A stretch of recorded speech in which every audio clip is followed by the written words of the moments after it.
to those on the panel.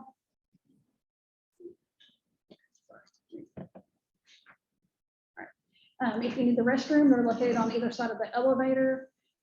We have coffee and water in the back. Our emergency exit is over here, and we ask everyone silence their cell phone. So the purpose is to go over what we went last time. We want to gather the unique perspectives of each of the stakeholders in this room. You're here to help us facilitate discussion, and we're working as a team to provide recommendations for proposed revisions. So, and we thank y'all for coming to second meeting. So y'all met that first one. Attend all stakeholder meetings. Respect the views of the other participants. We ask that try to keep discussion timely for each topic. And before we get into the meat of things, I wanted to let y'all know that we submitted the 2020 triennial review to EPA on May the 6th. So it's currently being reviewed at the Region 6 headquarters. All right, Taylor.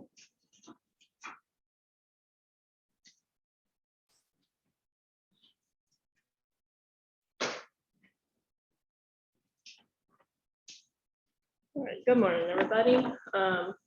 So we've divided the toxics up into two different categories today. We're going to go over the updates first, and then we'll have discussion on that. And then after that, we have discussion, then we will move on to the additions and then have discussion for that separately. So our first pollutant that we're proposing to update is cadmium. Cadmium was updated by EPA in 2016. They updated it based on new scientific data. You can see the chart has a comparison of what is currently in Rule 2. That is from EPA's 1986 criteria, and then the proposed 2016 criteria. These are hardness-based formula equations, and these numbers come from that equation using a hardness of 100. We looked at how many facilities currently have permits that either are with limits or with monitoring requirements for cadmium. There are 16 facilities with a total of 17 outfalls. Using the proposed criteria, there are 12 facilities or 12 outfalls that are capable of meeting these more stringent criteria. We also looked at the DMR data. That is the discharge monitoring report data for each facility. We looked at that for the past 5 years. And with that data, there are currently 2 facilities that have had at least 1 failure in the past 5 years. And if we look at that data with the more stringent criteria, then only those same 2 facilities would have had at least an additional failure. We also pulled the ambient water monitoring data for cadmium. There is almost 1,300 data points from 509 monitoring stations within the past 5 years. Using the proposed criteria, we looked at how many would have exceeded those numbers. There is 55 total exceedances. That is a combination of both acute and chronic, meaning they would have exceeded the limit for both of those. And then there were 15 chronic only exceedances. The 15 is they only would have exceeded chronic at the time. So those numbers are not part of the 55. We also looked at EPA's toxic release inventory data. That is data that EPA gets from facilities that discharge into the state of Arkansas. And we can see each year how much was discharged into the state of Arkansas for that year. Next up, we have ammonia. Ammonia was updated by EPA in 2013. Ammonia is still a chart-based table like we have currently in Rule 2. Those charts are a little large for PowerPoint, so they're in the handouts that we sent to everybody. But this chart that is in the slide shows a comparison between what is currently in Rule 2, and that is based off of EPA's 1999 criteria and the new 2013 criteria that we are proposing from EPA. Those numbers come from a temperature of 20 degrees Celsius and a pH of 7. Now, EPA updated ammonia based on new sensitivity data. Species that they used were a wide range of species, but they found that the most sensitive to ammonia were mussels, more particularly the Unionidae mussels. Arkansas has a total of 40 freshwater mussels that are listed either on the state or federal list as being endangered or vulnerable. 33 of those mussels are part of the Unionidae family. So that is why we are proposing ammonia. We feel like we need to protect those mussel species. We also looked at permitted facilities for ammonia. There are 585 facilities in Arkansas that are permitted either as limits or monitoring requirements for ammonia. Under the proposed criteria, there are 51 facilities that are capable of meeting these more stringent criteria. There are 428 that have a change of at least one. The permits are written up, or how they are shown.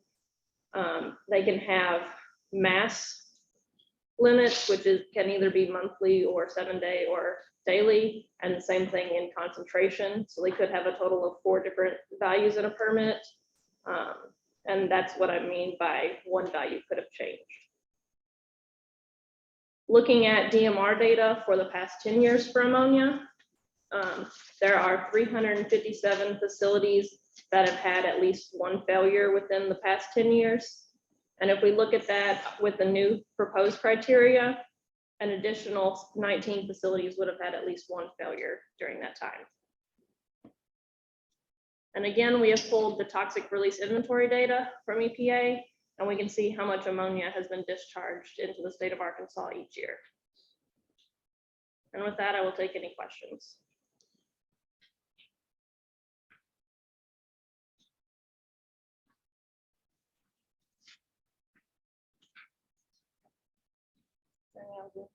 I do have one question. Jane?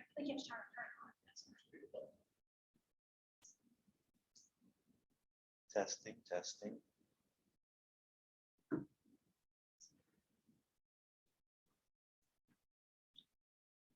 Yeah. Oh, let me turn it off. Okay, should be good.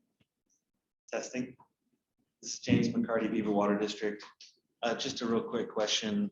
Looking at this cadmium data, only 17 outfalls have active limits. Correct. Can you explain like why that number is so low? I'm sure it has some sort of industrial like discharge or. It does have to do with whatever the industry is, but our permitting department determines which facilities get the limits or the monitoring requirements, and I'm not certain what those requirements are that they look for. So you don't know whether that's because of a measured cadmium level in the outfall, or whether that's just because of the nature of the industry. I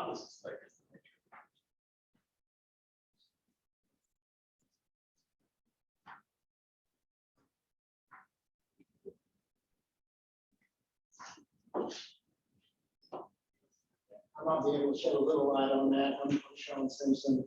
So the way that you would put a permit limit is during the permit application, you stamp it under your F1. You submit that data to the EQ, they run a reasonable potential analysis. And if that reasonable potential analysis, which is a reasonable potential to exceed in-stream like that. So if that happens, so it's part of a, there's a broad industrial sector that has sampled from all of these sorts of pollutants. It shows up and it's calculations of that. And those are reevaluated with each new permit cycle? Yes.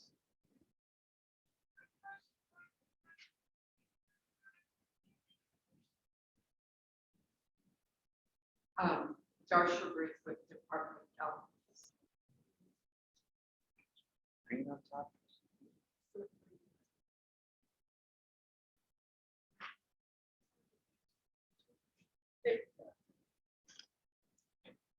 Thank you.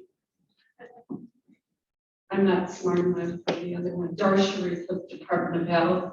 I think too, that on the permit limits, there are a lot of municipal sources that like accept leaks from landfills and stuff, and they're subject to pre-treatment requirements. So that's one reason you don't see, I've worked as a landfill permit person in technical branch for a while here.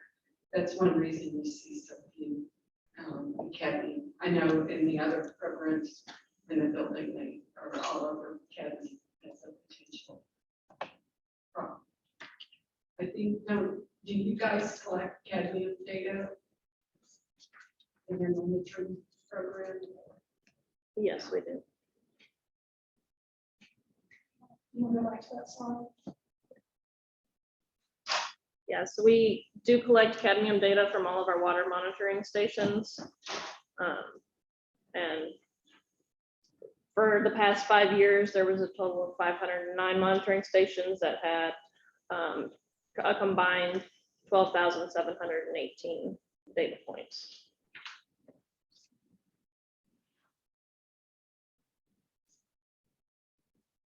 Aaron Scott with HO's on this table down at the bottom here. So 2019, there's almost a threefold increase compared to 2018. I'm just wondering if you have any insights into the nature of that.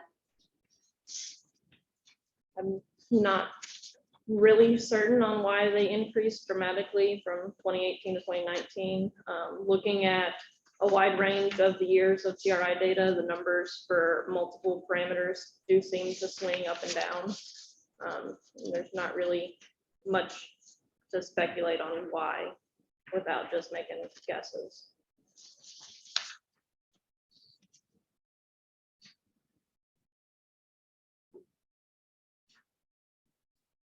Okay, is there any other before we move on? Okay. So next we're going to talk about our additions. Our additions are to human health. And I will start by saying that EPA in 2015 changed their human health exposure input values. These values are what they use to determine what their criteria values are. They go into these, they're used in the equations that EPA has. So I just wanted to highlight what the changes were. These are not changes that DEQ is making. These are changes that EPA has already made for the criteria. First up, for an addition, we have benzene. Benzene is a carcinogen. Its exposure can cause anemia, a decrease in blood platelets, and an increased risk of cancer. EPA's most recent criteria for benzene was 2015, and the value can be seen in the upper right-hand corner. It's 0.58. We looked at what facilities currently have limits or monitoring requirements for benzene. There are 4 permitted facilities for this, and looking at the more stringent criteria, all of them are capable of meeting that criteria at this time. We have also pulled the TRI data for benzene as well, and again, that shows us how much benzene has been discharged into the state of Arkansas for each year.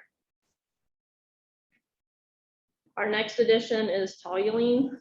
Toluene is more dangerous to children and pregnant women, and its exposure can cause nervous system, kidney, or liver problems. EPA's most recent criteria for toluene was in 2015. And again, the number we are proposing is in the upper right in the chart. We also looked at facilities that were permitted with limits or monitoring requirements for toluene. There are 3 permanent facilities, and all of those facilities are capable of meeting this more stringent criteria at this time. And once again, we pulled the TRI data for each year for toluene. Next, we have ethylbenzene. Ethylbenzene's exposure can cause eye and throat irritation, vertigo, dizziness, and may cause blood, liver, and kidney damage. EPA's most recent criteria for ethylbenzene was again in 2015. The number we are proposing, we can see up in the top. We pulled what facilities were permitted for ethylbenzene with either limits or monitoring requirements, and there are 4 facilities. And all 4 of those facilities are capable of meeting the more stringent criteria at this time. And again, the TRI data was pulled and is shown at the bottom. Next, we have xylene. Xylene's exposure can cause a wide range of conditions to the body. Most recent EPA criteria was in 1992, and we can see the criteria being proposed in the upper corner. We looked at what facilities were permitted for this, and there is currently 1 facility that is permitted, and it is permitted as only monitoring. And then we also pulled the TRI data for xylene as well. Next, we have phenol. Phenol is readily absorbed throughout the body. It can cause a wide range of irritations and conditions. EPA's most recent update of phenol was in 2015, and we are proposing a value of 4 milligrams per liter as seen in the upper corner. Looking at what facilities are permitted with either limit or monitoring requirements, there are 5 facilities permitted with a total of 9 outfalls. And all of those facilities and all of those outfalls are capable of meeting this more stringent criteria at this time. And again, we have pulled the TRI data as shown at the bottom. And with that, any questions? Question. My name is Alan Nye. I'm representing the watershed groups, and a couple of things, and maybe comment and a question on toluene. You say it's more dangerous to children and pregnant women. The exposure values that you all use are representative of an adult, and it might be worth some commentary just to show that those adult criteria that are used to derive those adult exposure values, the 2.4 liters of drinking water per day, that's an adult representative of an adult drinking water intake, as well as 80 kilograms. It's about 176 pounds. So you might want to just include some narrative that those values are protected for children as well. Another thing on xylene, it's actually 3 isomers, ortho, meta, and para, and you should probably just note that that's the sum of xylene when you do that. One more thing on xylene, do you all consider taste and odor criteria in the development of these values? Xylene is quite a bit higher than all the others, and it's not very toxic, but I think the taste and odor threshold that's been reported by EPA has been 1 milligram per liter. That's the high end. And I don't know how it squares with 2.407 of the taste and odor values in 2. So you might want to go back and just take a look at that and justify, that I think you might be able to smell it and taste it at levels that are not necessarily toxic. So, but those aesthetic qualities are pretty important. So. Thank you for that.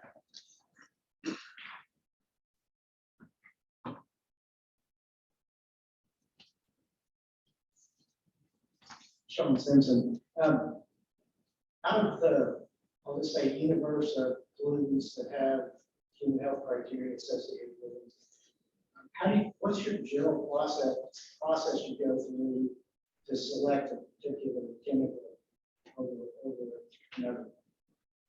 So what we did for this round, we looked at TRI data to see what pollutants were discharged into Arkansas.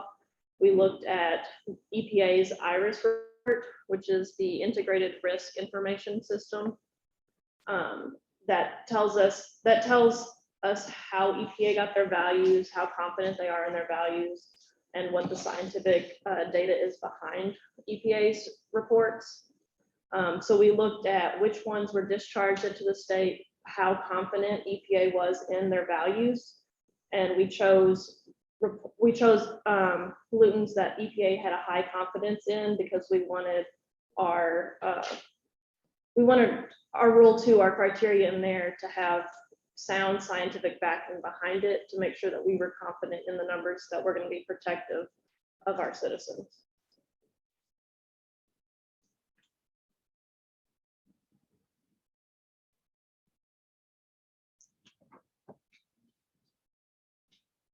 Hi, this is Ellen Carpenter. It might be off topic, but you have some of these parameters as your budget are going to be adopted, proposed to adopt. If they are adopted, would they be added to your area monitoring? Program? And secondly, speaking of your ambient monitoring program, you used to be able to, you used to collect data monthly. Do you still do that? Currently, we're collecting at ambient stations twice a quarter, and that's from a resource issue. We're just so short on people that we had to back off a little bit, but we wanted to make sure that we were meeting assessment goals. We're collecting data, but we can still assess the sites, and so that's why we run them twice a quarter. Yeah, it used to be inspectors that collected that. It still is.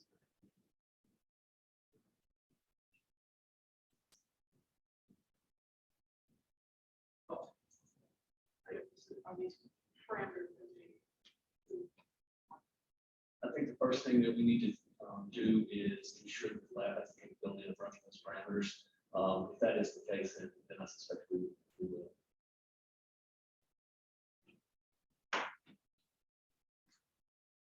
Thank you.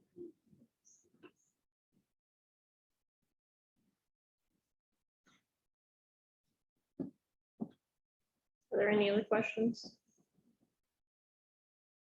I have one more question. Sorry. You're fine.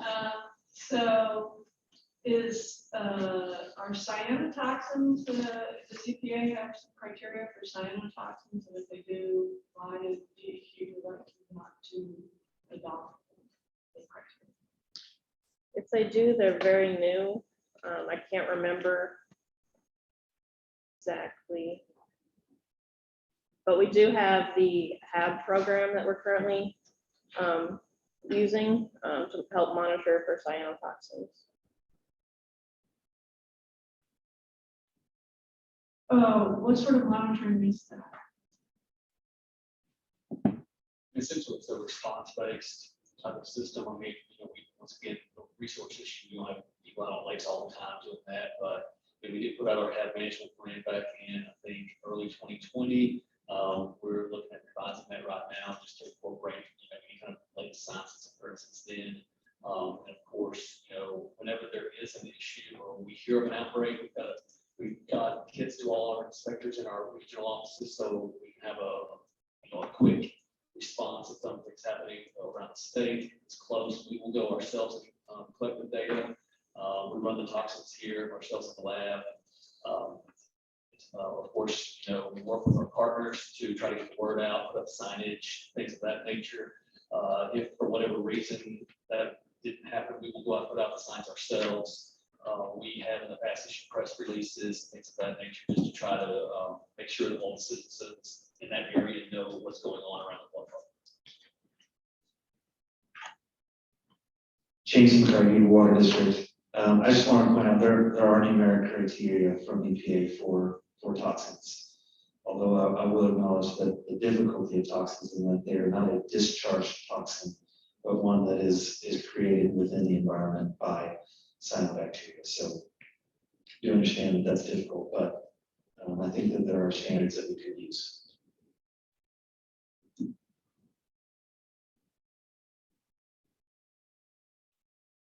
Any other questions?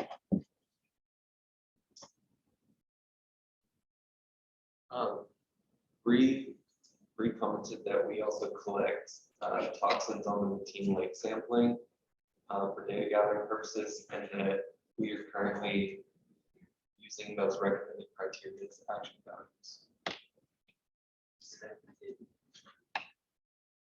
So we do collect toxin data on our routine lake sampling, and then we use the EPA numbers as special values.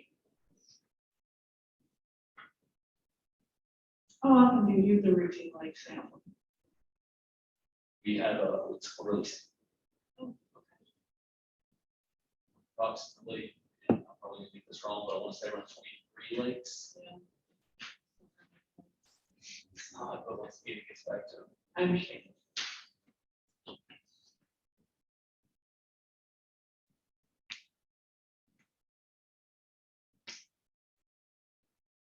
Okay, any other last minute questions? This may just show, my lack of knowledge on this topic, but, so these are all values for effluent discharges.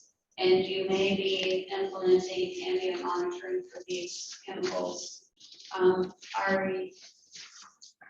Would there be water quality, like different criteria associated with, like in-stream concentrations, like how would that work? You know, these would be concentrations. I mean, carbon limits would be developed off of these numbers, but ultimately these would be the water quality standards. So these would be constrained concentrations that would be compared to your monitoring or assessment of that data. Okay, so these are not effluent concentration limits, these are in-stream concentrations. Correct. Okay, And then effluent limits will be derived off of those. okay, I see.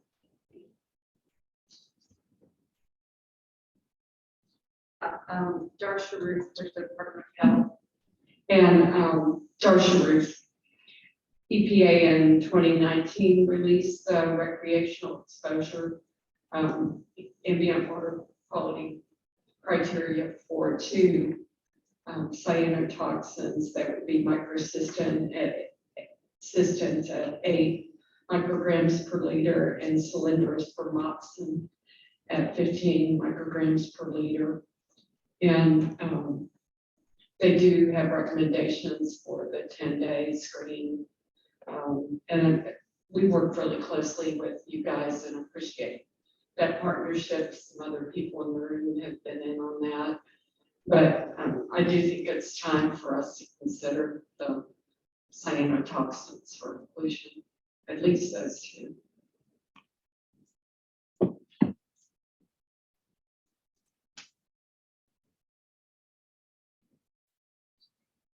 Any other questions before we move on?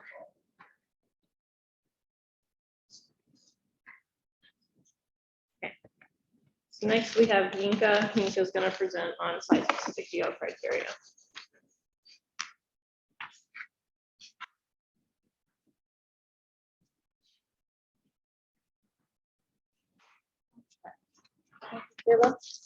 So for the following section, I'll be discussing site-specific criteria for DO.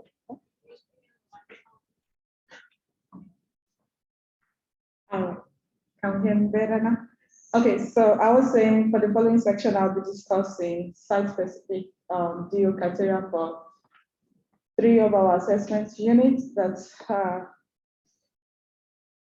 located in the Washington ecoregion and basically the Allen Fork, the South Fork of Washington River, and also the Saline River in the Red River Basin. We are considering revising the critical season DO concentration from 6 milligrams per liter to 5 milligrams per liter.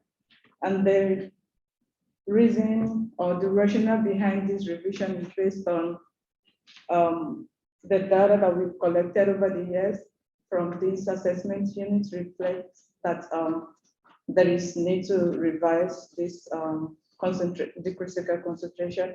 Also, we ensure to look at the land use, land cover within the watershed located where these assessment units are located to ensure that there is minimal human or anthropogenic factor that might be contributing to the lower DO concentration that we sometimes experience or observe in this assessment unit over the years. In addition to that, we ensure to make sure that there is no any NPDES facilities upstream this assessment unit that might also be contributing to the lower DO concentration that we see in critical season. And lastly, despite this lower DO concentration that we see during critical season period, all these assessment units still support aquatic life use. So from the water quality data that we collected over the years for Saline River here, we see that there is no any significant trend over the years in terms of lower DO concentration. As we see here, we have random distribution of DO from 4.0 to even 11 milligram per liter during the critical season. And we can even see, even with the p-value here greater than 0.05, as any p-value less than 0.05 would have been an evidence against the non-hypothesis of no significant trend over years. That's for Saline River. Likewise, for Allen Fork Saline River here, we see that there's no any significant trend over the years that we see for this assessment unit. Rather, we have DO concentration distributed from about 4.5 to 8.0 milligram per liter during the critical season here. And lastly, for South Fork Washita River, we also do not see any significant trend over the years from the data that we collected from this assessment unit, and also given the p-value that is greater than 0.05. In addition to the chemistry data, like I mentioned earlier, we ensured to check the land use data for the watershed where these assessment units are located, and forests and shrubs seems to be the dominant land use in this watershed that we see compared to any other land use land covered basin. And lastly, we check all these sites against our bioassessment, like fish biocarteria score, to check for fish and aquatic life diversity within this assessment unit. We also check to see if these assessments are comparable with typical sites within the ecoregion and also the reference site. And as we can see here, we have higher score. With our fish biocarteria score, the higher the score, the more comparable the sites are with typical sites within the ecoregion or even reference sites. So any lower score would mean a lower water quality or an impairment in the region. And we see for all our 3 sites, we have values in the 20s and 22, which indicate generally similar with reference sites or even typical sites within the ecoregion. Also, we check this site against the HBI in the scale. With HBI is a measure of the abundance of tolerant species of microbes within the ecosystem, which is also the measure of water quality. So the of HBI, we're looking at lower, excuse me.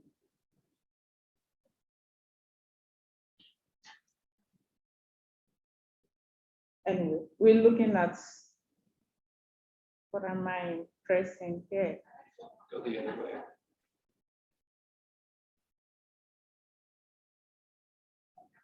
Sorry for the distraction, maybe it was needed anyway. So like I mentioned, we're looking at lower score here because the lower the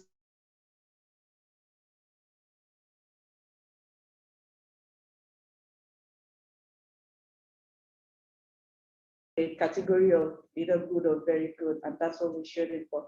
And based on all these assessments, we are confident that it will be good to revise the concentration from 6.0 milligram to 5.0 milligram per kilo for this assessment units. And that being said, I will welcome any question.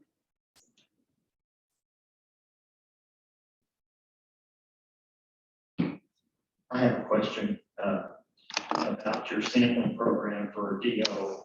And it's my understanding, and I'm not a DO expert, but they tend to vary quite a bit with season. And I couldn't really tell from your sampling frequency graphs whether there were many samples in the summertime, which I think when DO levels tend to be lower. And so I couldn't really tell exactly, whether they were representative for each one of the rivers there. And could you just speak to that comment? Thank you. Well, when we sample DO throughout the year, so this data is just subdivided to critical season and primary season. So we ensure to sample it at least minimum monthly through the year. So, and when we sample at representative portion of the assessment units. Ms. Mary, you want to comment on it?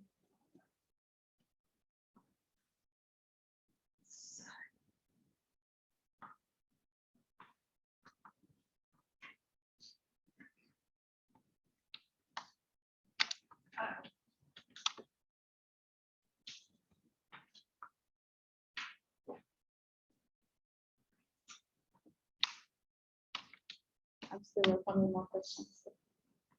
Are you still taking questions? Yes, ma'am. Okay. Ellen Carpenter again. I don't really understand graphs, I guess, but it looks like all the data you have there, is that during the critical season or is that for the whole time? So the data here is for critical season. Okay, and all those dots are above 5.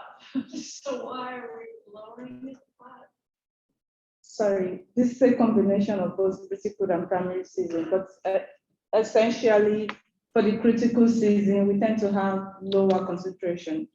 And when we saw that, we delved into checking what could be responsible for those lower concentration that we've seen.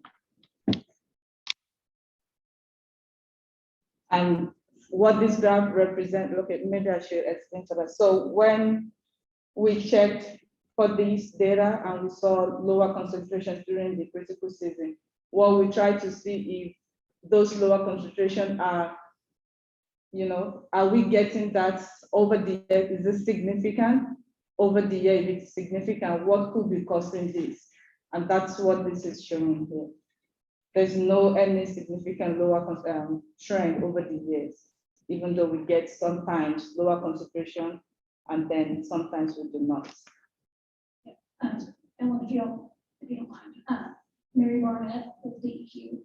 So I see what you're saying. Nika's graph does show that there are very few data points below the 5 milligrams per liter, which I think demonstrates that when you lower it from the 6 milligram per liter current critical season criteria, we lowered it to 5, that the stream would not show a water quality impairment.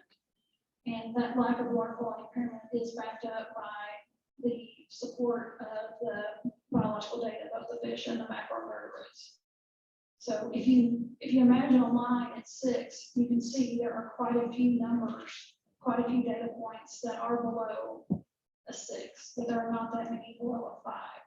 And you're correct. If we did lower something, one of these to 5, and then it assessed out as impaired at 5, then yeah, we would definitely be concerned about that. Are these water bodies impaired for DO? Currently, yes, and that was what inspired the further investigation of what could be causing this lower concentration that we're seeing. So in the list, in our table of impairment, we see that there is no any there's an unknown cause for this lower concentration that we're seeing, and that was why we delved into investigating what could be causing it, and that's the reason for this revision. Isn't the Saline River near ERW? Well, the Allen Fork, The Saline River mentioned, it's not the Saline River in the Washita watershed, it's in the Red River watershed. That's why. Yeah. And also Allen Fork, you're right. Yes, an Allen Fork.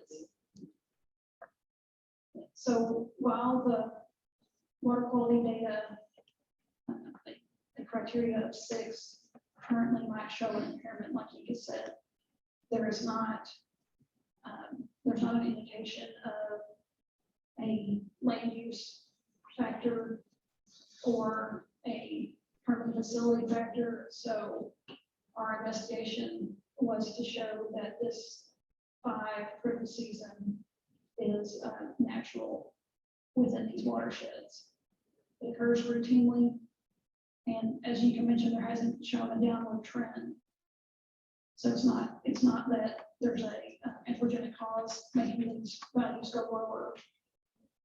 It's natural condition for the ecoregion for these waters.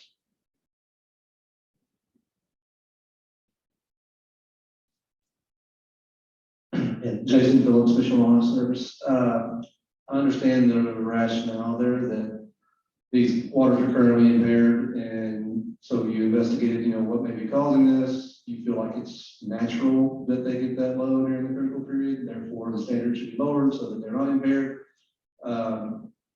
One of your arguments for why it's natural is land use, and could you bring the graph back up that show the land use percentages?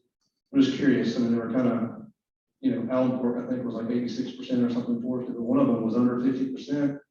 It was a lot of pasture land and grassland. What land use characteristic would you consider to be a factor that would affect DO? I mean, there's just such a wide variance there. I'm curious, what would trigger you to think, well, maybe that is a land use issue? It's a lot easier with a discharge, to say that, yeah, there's no discharges upstream, but, for example, the Saline River, Red River Basin, you've got 50% forest, 30% grass and shrubs. I'm not sure what that means, if that's old cutovers or what that is, and you got 13% pasture. That's markedly different from the Allen Fork. What would trigger you to think that land use was a factor? So essentially for the land use land cover, we use a combination of both forests and shrubs. And if we look at those are greater than 80% in combination.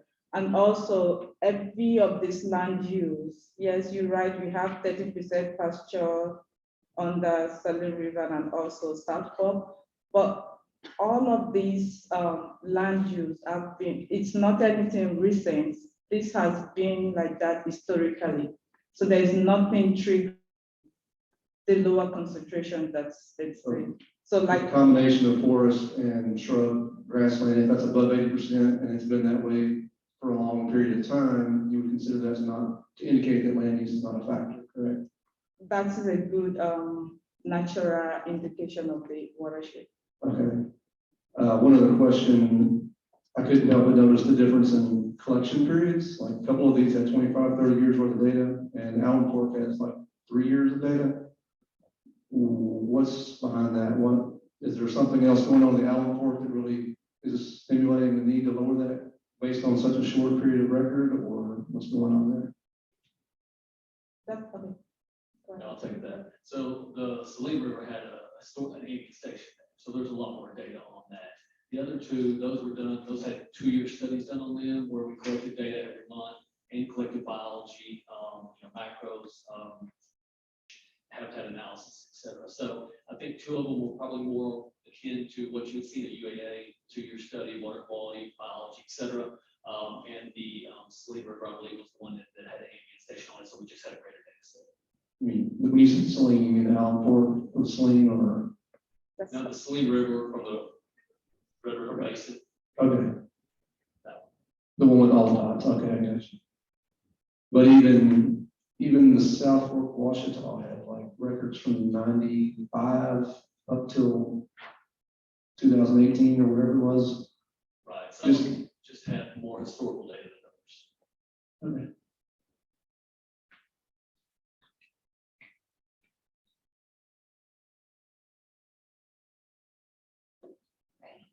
This is Aaron Scott again.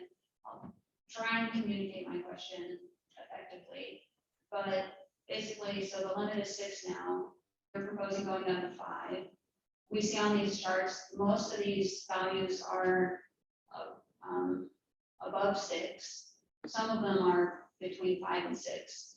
So I guess my question is kind of, if the limit is lowered to 5, and then land use changes and PDS permits come into this area, and then we start seeing a greater proportion of those values between 5 and 6. It seems like that may influence the biology of these streams. So it seems like maybe the biology of these streams kind of rely on the majority, of time, we see higher DO levels over 6. If we end up shifting some of those observations between 5 and 6, do you see that being potentially a problem for the biology? I believe at that point when we see any additional anthropogenic factor, we would need to revise to reflect what is needed. But right now, this is what is currently and historically going on. So the idea is not to change because we are having lower concentration. The idea is to understand what is going on there historically. Is it as a result of human factor, or that's what is naturally going on there? And as I see it now, that's what is naturally going there. So if in the future there's a PDS facility that will be contributing to it, then we'll revise again. Megan, could you speak to some of the research you looked up on the DO concentrations are protective of aquatic life? Sorry, could you repeat the question? Could you speak to some of the research you looked up on which DO criteria are protective of aquatic life? Oh, you mean on the indigenous species? So in addition to looking at our data, we also check literature and also assess for the implication of these. So with research, the optimum DO concentration that will better protect aquatic life use. I mean, sensitive aquatic life use is 4 milligrams per liter. So even we moving it to 5 milligrams per liter is still very, very much protective of aquatic life use.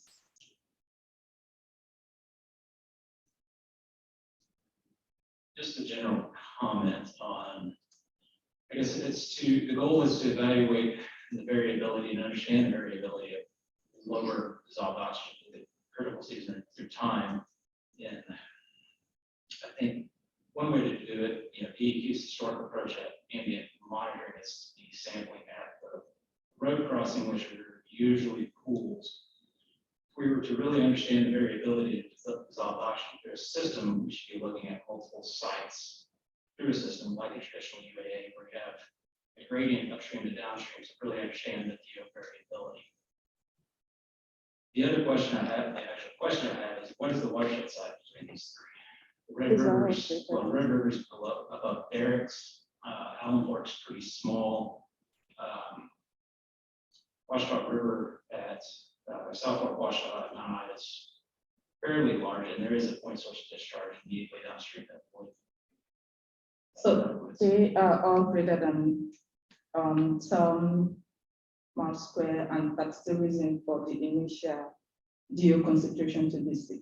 Anything greater than 10 miles, it's 6 milligrams per liter. So all 3 sites are greater than 10 miles.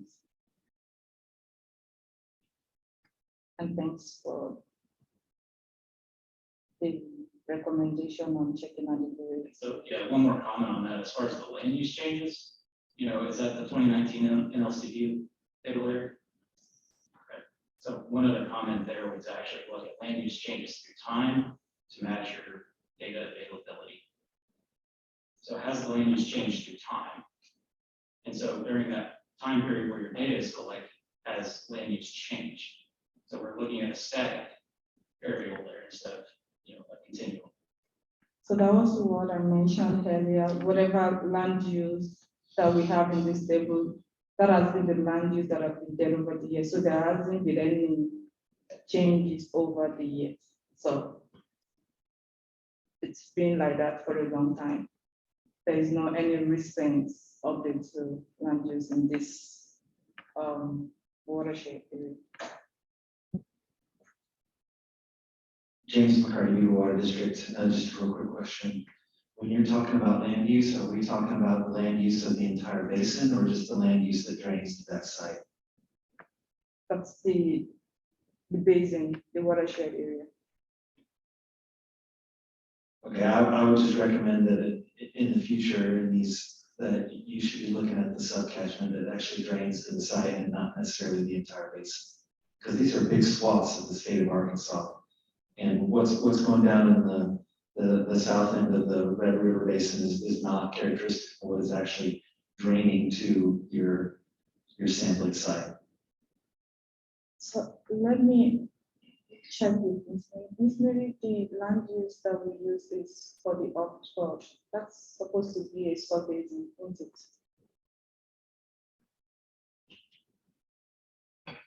It's a lower. Yeah, I think cash is quite.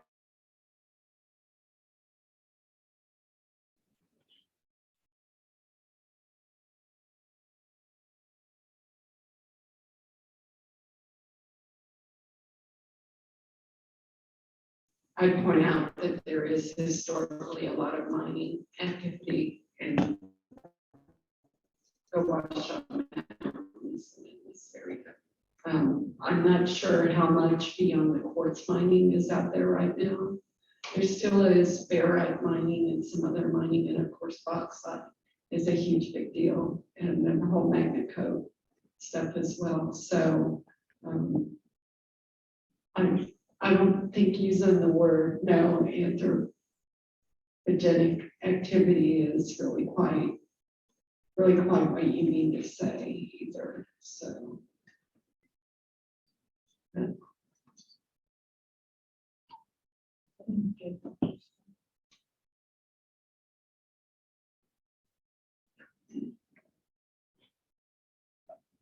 Hey, Justin Stroman, Arkansas Game and Fish.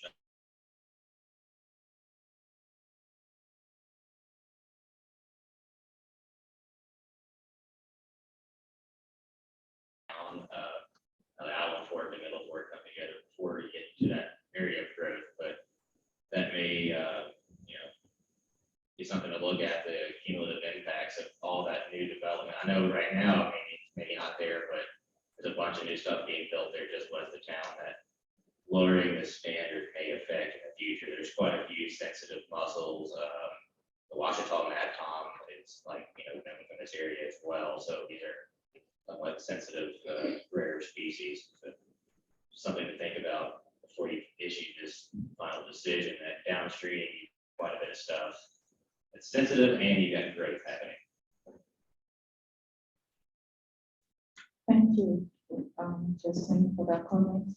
I was going to also mention that in addition to this investigation, I did mention that we looked at mussel species and all that, and I mentioned that the optimum DO concentration recommended to protect those species at 4 milligram per liter, so we're not going lower than 4 milligram.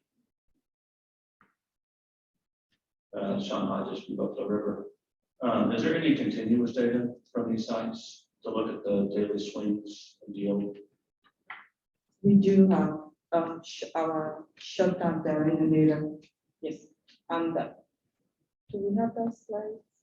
Yeah, but with that data, there is no any fluctuation or any flux below 5 either. And we have for all 3 sites. And also, in addition to that, we also looked at correlation with DO and also nutrient for all the sites to see if there's anything going on, and also there's no any association. So we're pretty confident with what we're moving forward.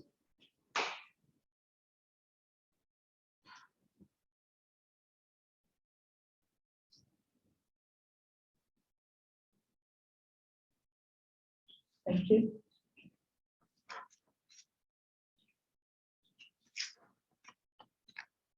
Pass it on to Joe.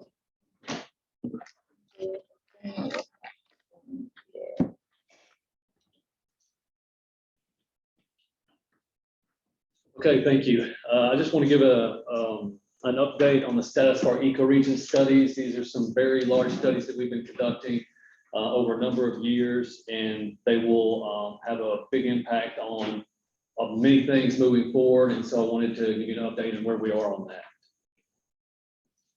Okay, so just a little background on the purpose of these studies.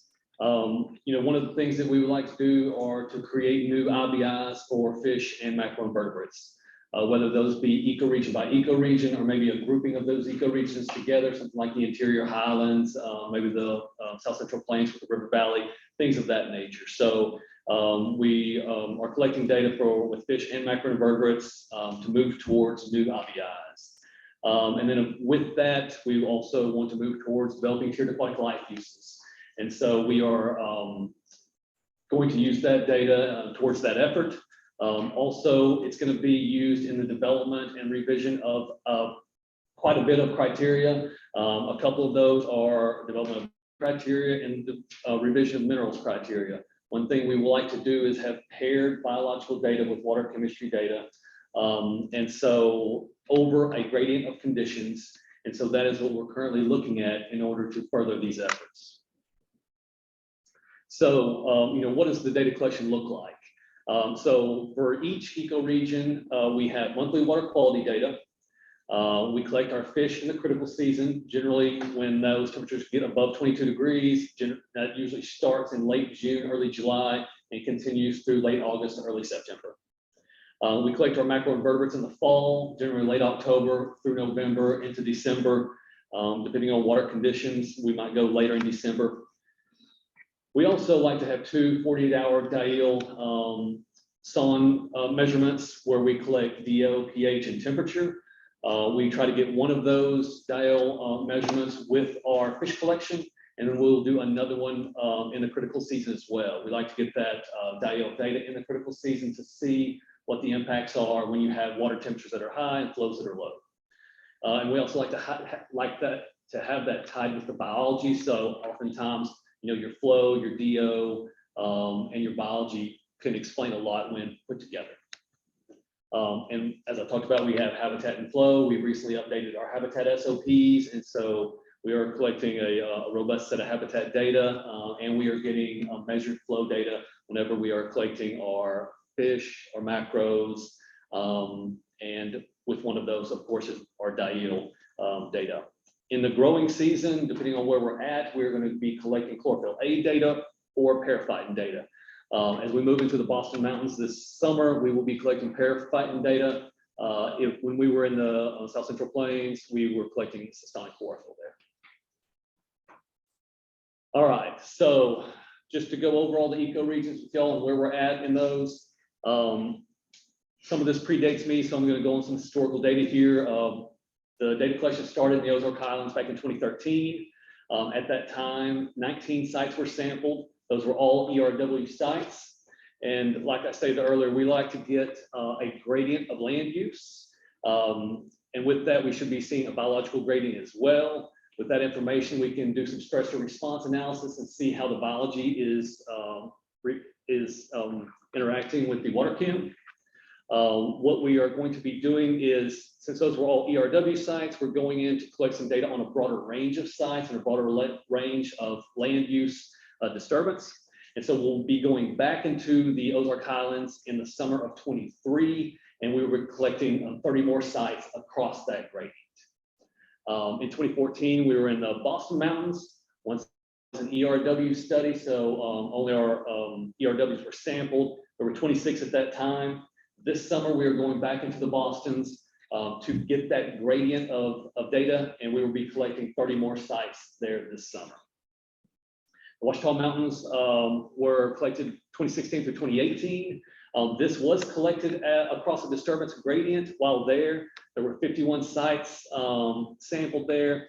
And so we've recently been able to get all that data located in one place, get it all cleaned up, and get it ready for analysis. Oftentimes in these studies, one of the biggest lifts is getting all the data cleaned up, ready to go for analysis. Once you get it to that point, the analysis can move pretty quickly, hopefully. Gulf Coast Plains, or South Central Plains, that's where we've been for the last few years. Started there in 2019, collected some data then. Of course, COVID happened in 2020, and through some travel restrictions, we kind of paused sampling. So we really didn't get much sampling done in 2020. What we did was we took that time to update all our SOPs. Some things we tweaked a little bit. So we even went out and did some testing of those changes to make sure that we were getting the data that we wanted. And we have one more summer of data collection in the Gulf Coast Plains. It's a very large ecoregion, so we will ultimately have 80 sites there. The Arkansas River Valley, that will be started in next summer, in the summer of 23. Hopefully get that done in 2 summers. We are expecting to sample 49 sites in that ecoregion, once again, over a disturbance gradient. And so we expect that to be kicked off. The water quality sampling will be kicked off there in January of 23, biology in the summer of 23. We'll try to get that all knocked out that summer. And then the Delta, it's a very big ecoregion. We have start 25, end in 30. I don't necessarily think it's going to take 4 years or 5 years. It's definitely going to take 4, I suspect, 3 to 4 at least. Large area, we're going to try to collect 90 sites across the gradient there. And so we haven't, I don't believe, started site selection there, but we'll be doing that soon. We have, like I said, we've already started sampling the Bostons. We started collecting water quality data there in January. We will start our biological collections there this summer, probably in late June or early July, whenever water temperatures get to where we need them to be. If some of those water bodies even get to 22, I know some of them don't, so we'll sample them anyway once we get to July. And let's see, we are in the process of selecting the 30 sites for the Ozark Islands. I believe we have a number of those potential sites picked out. We just need to do some scouting and get those narrowed down to the sites that we will ultimately use. And once again, we have done site selection, the broader site selection for the Arkansas River Valley. We still need to get out and narrow that down to the 49 sites we'll ultimately use. We tried to get out and do that in February. Water levels were too high, and so we decided to back off on that, and we will try to get some scouting done at the end of this summer. Okay, so Boston's, I kind of covered all this, but so I'll go through these slides a little more quickly, just to see. You can see the map at the distribution of sites. You see the 30 sites that we are looking to collect from this coming summer in a disturbance gradient. What those letters stand for in front of those numbers, we have 14 in the very high category, 15 in the high, 15 in medium, and 16 in low. So that kind of gives you the idea of the spread we're looking at when we're collecting this data. Ozark Highlands, once again, this will be in 2 summers, summer of 23. The map demonstrates the spread of data spatially over the ecoregion, and those bins will look like 18 in the very high, 12 in the high, 12 in medium, and 18 in low. Ouachitas, this is the one ecoregion that is complete. It's 54 sites here. The disturbance gradient doesn't show all those sites, so that's why those numbers don't add up. But ultimately, very high in 11, high in 8, 10 in medium, and low in 9. Gulf Coast Plains, once again, a large ecoregion, a large number of sites. And then in those bins, we're looking at 23 in the very high, 19 in high, 14 in medium, and 20 in low. But we get, if you're looking at the map, there's good spatial coverage across that ecoregion. And then the Arkansas River Valley, once again, this will start in the summer of 23. 45 sites, and 18 in very high, 12 in high, 12 in medium, and 8.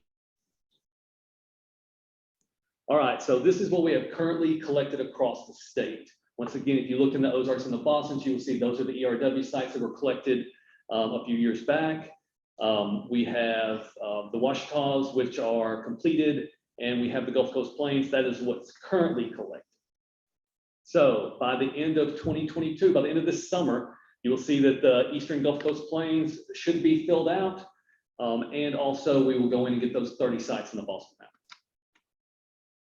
By the end of 2024, we should have the rest of the Ozark Highlands completed and the Arkansas River Valley completed. So at that point, we'll have a very robust data set. We will have all the interior highlands collected. We'll have the Gulf Coast Plains and the Arkansas River Valley collected.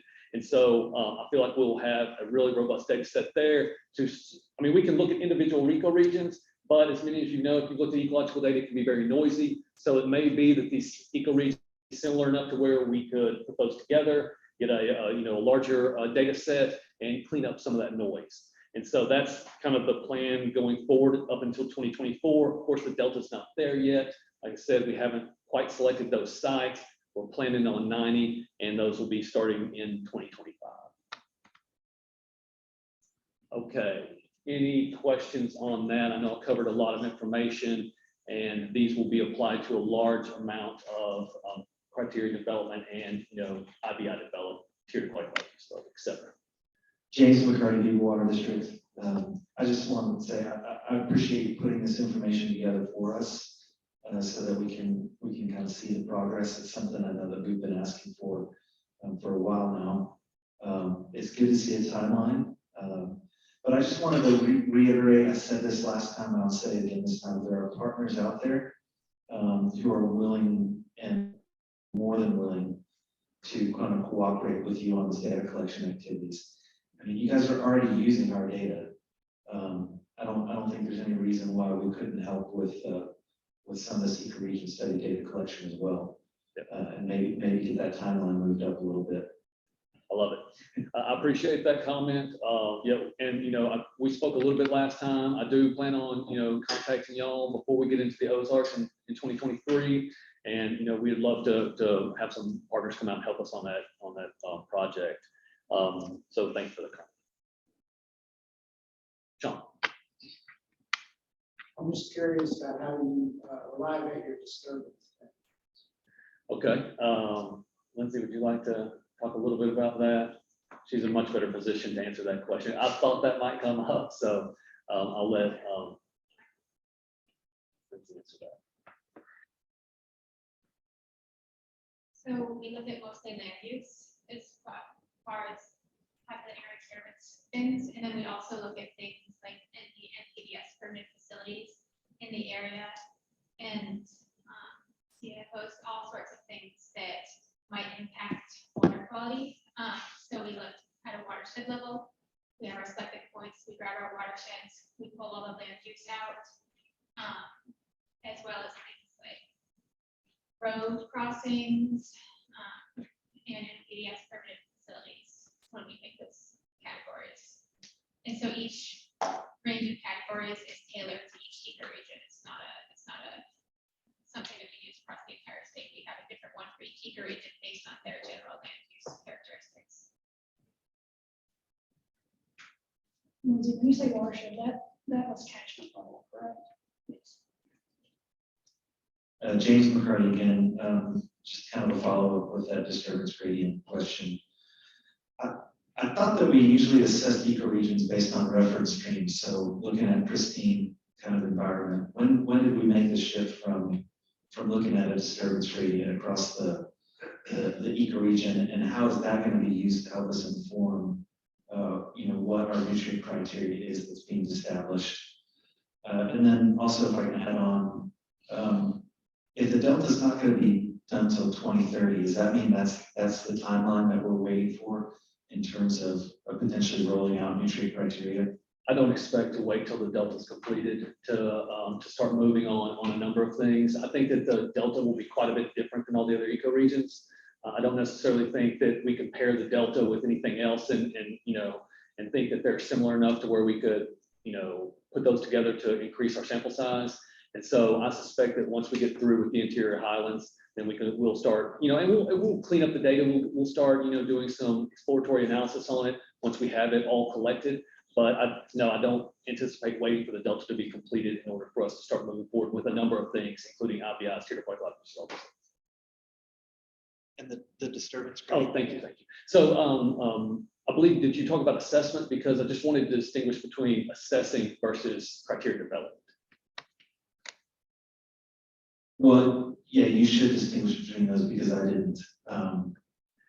And I'm welcome to hear what you have to say on that. So yeah, so what we were doing is this is towards criteria development, right? And so this is towards, for example, if you want to develop an IBI, you look at the number of different metrics, okay? So you need to figure out which metrics can differentiate between your reference streams and your test streams. And so in order to do that, you need a gradient of land use and disturbance conditions in order to make those determinations. So that's what that's about. So we want to see a disturbance gradient and see how that affects the biology. I mean, that may determine where we set thresholds at, when we start seeing some break points is where your community starts suffering, et cetera, dependent on whatever the parameter we're looking at may be. And so that's what that's about. It's not that we're changing the way we assess data. These are just used for standards revision and development. Aaron Scott, so you had shown a table, like a summary table with sort of your projections for how many additional sites you may add or how many total sites you may do for each ecoregion, are those single observations at each site, or are you gonna go back and do multiple observations at each site? Each site will have one, two, should have, well, let me take that back. They will have at least 1 year of monthly water count. They will have, if it's paraphyton, they will have, is it one or two paraphyton collections. If it's a chlorophyll, they will have monthly throughout the growing season, which I believe is May through September. They will have 1 fish collection, 2 diel deployments, and a macroinvertebrate collection. So that each site will have that level of information. Does that answer all your questions there? That's good. Thank you. I have a follow on to Aaron's Yes, ma'am. question. If you're gonna be collecting data from one site, is that how it was done for the ERWs and the Boston Mountains and Ozarks? I believe so. This is one site where the data was collected. The mine. Yeah, so the water chemistry grabs are also taken at the road crossing. And then the biology assessment reach is at least 100 yards upstream of the bridge, so we can make sure we're not getting bridge effects in our biological and our habitat data. So Other criteria that have been adopted in Arkansas have been, I think, somebody pointed out, based on least disturbed reference streams.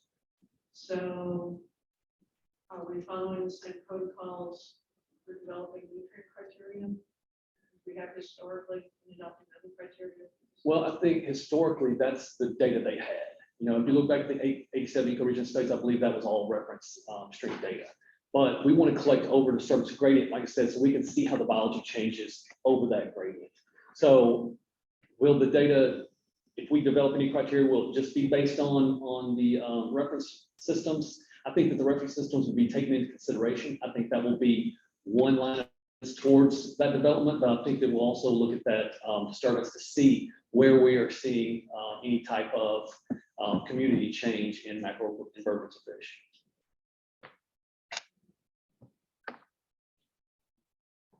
You said that we weren't going to wait until 2030 to start adopting nutrient criteria. You didn't think that would be sooner than that? You said that. Well, I don't have a timeline on nutrient criteria. I just said we weren't going to wait until the completion of the ecoregion studies to start working on that. Do you have any idea when you start towards adopting nutrient criteria? I mean, if I'm looking at the timeline, we can start some exploratory analysis on the Washington.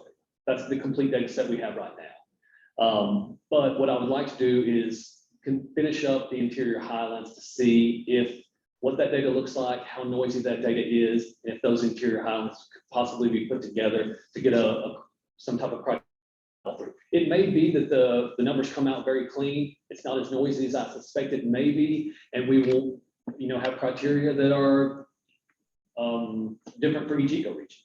But I think as we move through this, as the data is collected, as we get a complete data set, we will start analysis on that. But I mean, to say a date that we will be adopting this criteria, obviously I cannot do without having that data collected and having seen what the data looks like. I understand.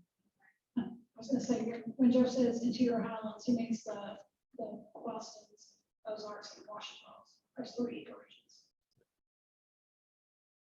Will there be separate criteria to protect ERWs? Separate nutrient criteria to protect ERWs, since the original studies were designed to establish criteria for ERWs? We'll have to, I can't answer those questions right now until we get into the data and see how it looks. So I just don't know yet. Yes, sir.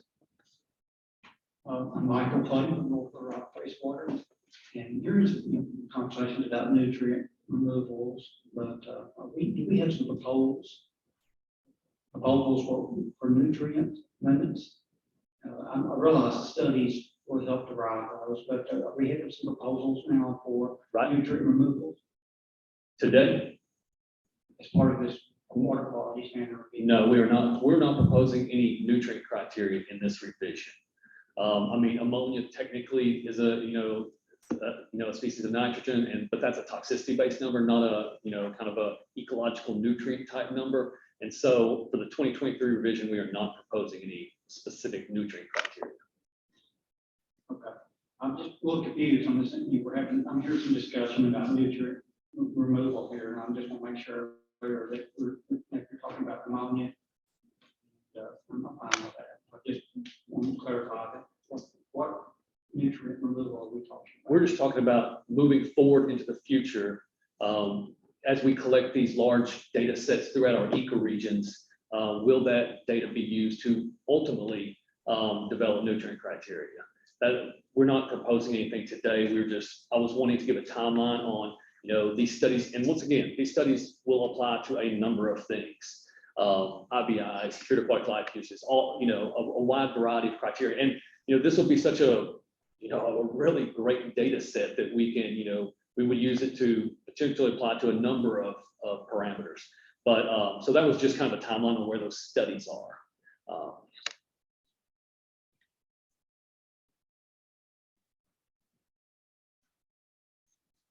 Maybe this will work. Oh, this is Sean. Quick question, are you going to include any historic data when you're using this to analyze and set the parameters? I do anticipate that we would pull in some historic data where we have it at some of our ambient sites where we have long-term data. I think it'd be good to look at trend analysis with that. So I do anticipate us, really utilizing the data we can to kind of, increase that in and, have a more robust data set. So while, the point of these ecoregion studies though is to get paired biology and water chem, so we have that interaction. We won't have that at the ambient sites, but I think those long-term ambient data sets are very valuable. Yeah, I was just thinking. This thing turns itself off. I was just thinking USGS did a lot of verified fish assemblage, community structure kind of surveys, specifically in the interior highlands. And so that data would be tapped, or if that had to come from ADQ. I don't necessarily think it has to come from ADQ. I think that, any information we can get that would, give us any more or further information on the subject matter, we would welcome. Assuming that it's, somewhat similar to our protocols and doesn't seem too, out of bounds. On this line of comments, you mentioned earlier that you had recently updated your habitat SOP, and so just thinking about, all the partners you have in this room and out there, are all of your SOPs available on your website? That's a great question. Thanks for bringing that up. They are not yet. I mean, if you reached out, we can get those, but what we are matter of fact, I'm reviewing it currently. I've been spending the last 2 days reviewing it. We're putting all those SOPs into a procedures manual, a waitable streams procedures manual, and it's going to cover everything from water chem, habitat, SON deployments, macros, fish, paraphyton, the whole works. And so as we, really we're in the final stages of that, and I'll give credit to Lindsay. She's done a great job putting all those together and putting that book together. It's looking fantastic. I'm really pleased with it. So we just need to finish that kind of review, make sure everything in there, we don't have any errors anywhere. And we plan on, trying to get that out, put it on the web, probably in the next few months. So, once again, we will take a little time. We want to get it formatted properly, but we want everyone to have a manual that they can go out and collect any type of biological data. It'd be, of course, we would prefer to use the same methodology we use, so it's comparable data. So when you send it in for assessment, there's no issues with it. And so that is our goal. And so we're well into that process, and I hope to, be sending out announcements on the listserv relatively soon on that. Okay, thank you. That sounds really robust, and thank you for your efforts. I think that's going to go a long way. Thanks.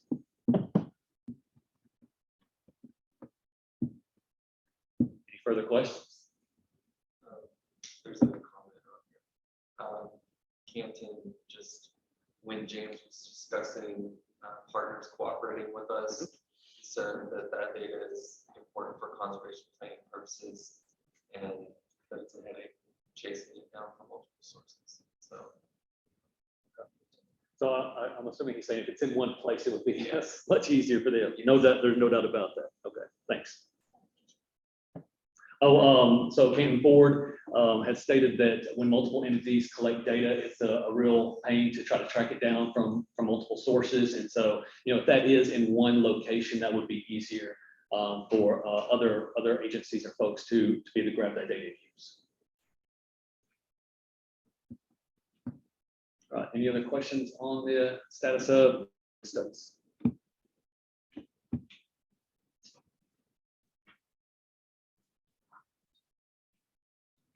Okay, thank you. So it turns it over to Lindsay Ford. Oh, I didn't know we had a break scheduled. Okay, all right, we'll take just a quick break. And then we'll get into the status of mineral frontier development. So what do y'all think? Maybe a 10-minute break and then we'll get started again. We'll try to get this wrapped up before everyone's too hungry. Thanks.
Yeah, I think it really just was that too.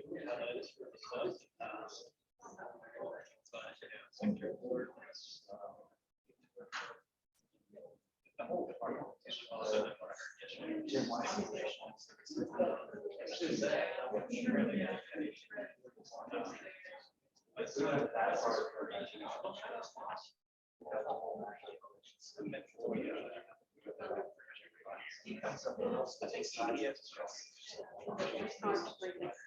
It is encouraging to see, good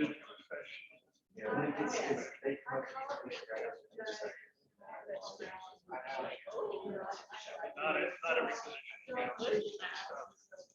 Really.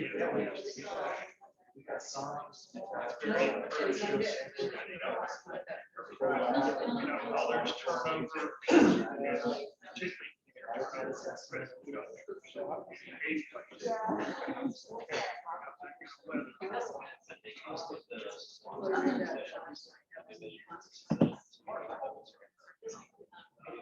really?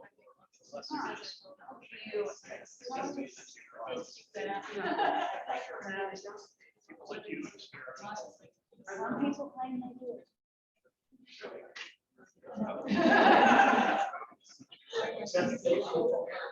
Where?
Across the US?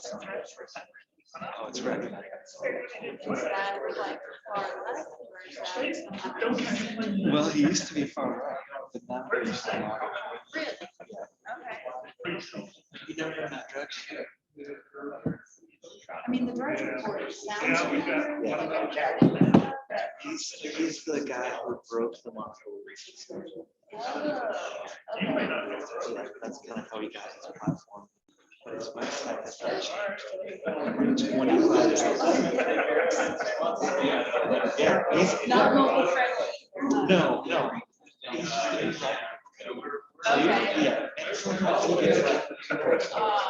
Okay, but he's linked it that way. Yeah, so you're getting his take on what he thinks is like. Oh, but he is right. No. Yeah.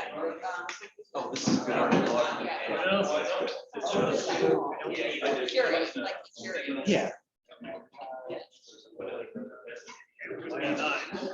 Please, by 30 points.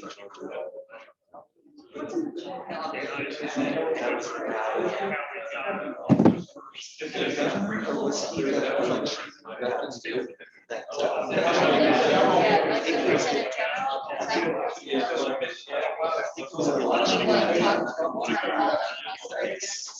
guy. Or was he the election? Yeah, so he's either running for governor or he's running for Senate again. But Trump was back.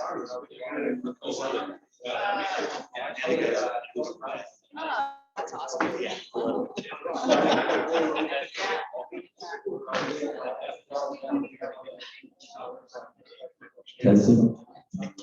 Which is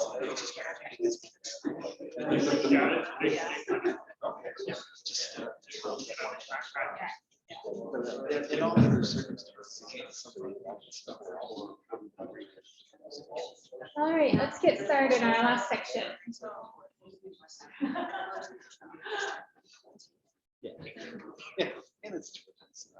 Based off questions on the last section, I just wanted to highlight a couple things.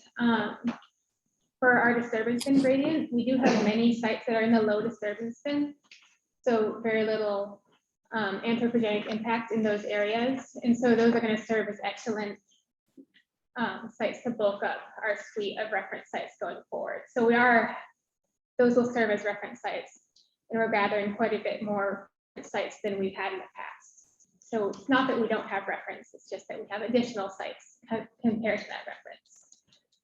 And then Sean had mentioned USGS, and we do actually have some data. It was included in Joe's slides on the total counts for each ecoregion that's already been collected in a joint project with USGS. And so we are using some of their data already, and we'll use more if it's relevant and within the same methodology as ours. All right, so I'm going to give an update on the status of our minerals criteria. First, we're going to talk a little bit about some history and background. The current values for chloride, sulfates, and total dissolved solids are based off the 75th percentile of ecoregion values based on our original ecoregion studies, and they were included in Rule 2 starting in 1991. And we use these values for permitting, but these values are not currently used as criteria. And they represent values that are relevant for some streams within each ecoregion, but not for all the waters. So originally, the EQ had narrative criteria for minerals. And then in the 70s, we adopted some numeric criteria for statewide numeric criteria. In addition, we established 51 site-specific standards for stream segments. And then in the mid to late 80s, our large ecoregion studies were completed. And based off the values collected from that, we developed the numbers that are currently in Rule 2. By 2007, we had site-specific criteria established on 427 stream segments.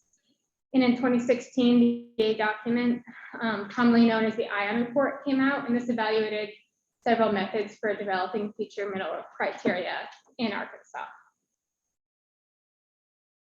So looking into the ION report, this evaluated the relationships between total dissolved solids and conductivity to determine the feasibility of using conductivity for minerals criteria development moving forward. And then in addition, they used 3 analysis methods. First, they kind of recreated our ecoregion approach with a much larger data set. And they did, from these values, they determined that the values were pretty comparable to our original 1991 ecoregion values. Second, they analyzed the feasibility of a laboratory toxicity-based approach, but determined that this was not feasible for Arkansas for several reasons. First, because of our really ionically low bodies, and the lack of mineral sensitive taxa within our data sets. And additionally, it was very cost expensive. And finally, they analyzed a field-based stressor response approach, where you take species sensitivity distributions and determine the point at which 5% of those species would be extirpated from a system, but determined it was not currently feasible for Arkansas because of our lack of paired biology and water quality data. All right, so now we're gonna look a little further into some of these, some of the results of the iron report and what we are doing with them now. So starting with TDS, the conductivity, DEQ is considering using conductivity to develop minerals criteria moving forward. And we have many reasons for choosing conductivity. It is really quick to measure in the field and very expensive and accurate. It measures only dissolved ions instead of other constituents within the water. And we can record it quickly in the field and continuously monitor it within the field. It's incredibly sensitive measurement, so it can take accurate measurements even in ionically dilute water. And it is the most common mineral related value paired with biology in most states. And at the bottom, you can see a chart comparing specific conductivity to total dissolved solids and some of the differences there. The main one being that we have to collect a large water sample for total dissolved solids and have it analyzed in a lab instead of collecting conductivity quickly and continuously in the field if needed. So luckily, the relationship between TDS and SC is highly correlated. These graphs show each of our ecoregions in the relationship between those two values. And all of these points are observed data points, and you can see they fall really tightly along these points. And so this means that TDS can easily be converted to SC. And so any previous TDS data can be used, converted to specific conductivity based on the values shown here. Each of the ecoregions has its own calculation for conversion. And so we can use any previous TDS data converted to specific conductivity for criteria development. All right, so second, looking at the field-based method, we have done some more analysis looking into the field-based method. Basically, what this method does is takes large data sets of paired conductivity and biology data and creates curves for each species based on presence-absence data. And then you group all these curves together and determine the conductivity at which 5% of your general would be extirpated from a system. Method requires data sets that are far larger than our current data set. And it's been tested here just to check, but the analysis results were very weak. We just don't have a data set to do this. Even if we grouped all of our data together instead of doing an ecoregion by ecoregion approach, we don't have 800 paired biology sites, certainly not for each ecoregion. Luckily, there's another method that we can utilize for determining extirpation values with smaller data sets. And this method was discussed in EPA's 2016 draft document outlining mineral criteria development. And then it's been further streamlined by Susan Cormier at EPA. And so this uses model-derived background specific conductivity values within an area to create a regression model between specific conductivity and 5% values of biology. And the resulting values can be used as a benchmark for criteria development. And so first I'm going to discuss the model used to derive background within an area, and then we'll get into how that can be used to then predict 5% extirpation rates. So the national background model is a statistical model of spatial variation in conductivity through the United States. and it relates observed conductivity to a variety of environmental predictors using random forest models. And in order to develop this model, they used 2.4 million data points sourced from a variety of sources. And they determined that a variety of variables that are excellent for predicting conductivity within the United States. Those numbers are, this figure is too small for you to see, so I'll just list off a few of the main predictors here. This shows all the predictors that were used in the model, but it's things like percent rock sulfur, percent grassland, shrubland, and conifers, 6-month mean precipitation, soil permeability, things like this were used in the final model. And the resulting model looks like this. Red shows the highest conductivities and blue shows the lowest. And so this is predicted background conductivity across the entire United States. And you can see Arkansas has quite low conductivity compared to most of the Western United States, but it's very similar to the entire Eastern United States, East Coast. All right, so we can take these predicted values of background and use them to predict the point at which 5% of your species would be extirpated from a system. So to make this model, they had 3 assumptions. First, the genus rarely occurs when background exceeds its upper physiological limits. Second, that the lowest possible tolerance limit of a genus in a region is defined by natural background. And third, that there'll be a regular association between natural background and the conductivity at which salt intolerant genera are present. And they took 24 data sets of paired specific conductivity and biology to develop this model. And basically they create this regression line where they can make these assumptions of, if you have a conductivity, a background conductivity, the species at that conductivity are going to be evolved to live in that conductivity. What is the point at which they would 5% of them would be extirpated? And it's much more general assumption based on the general way each species is evolved to live in an ecosystem. And so we can use this model to predict 5% extirpation rates without having any paired data. Any data at all if we so desired. But it's much nicer to have biological data to validate these models. So in the future, we're continuing to collect paired chemical and biological data, as Joe showed, and this will better inform the models and help with better method selection. And so then we can explore things like species occurrence, extirpation rates, and determine the best model fits specific to Arkansas. And this will hopefully be what we can use for future criteria development.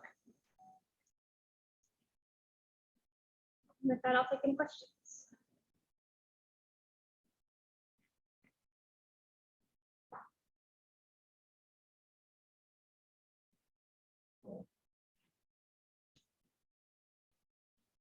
James McCarty, Beaver Water District. My question is more just in terms of clarification to see if I'm following what you're saying. So you listed off several EPA methods and why they don't fit for the state of Arkansas, whether for various reasons, most of that probably being data reasons. Right. So essentially what we have here is a data set produced by EPA or a model produced by EPA.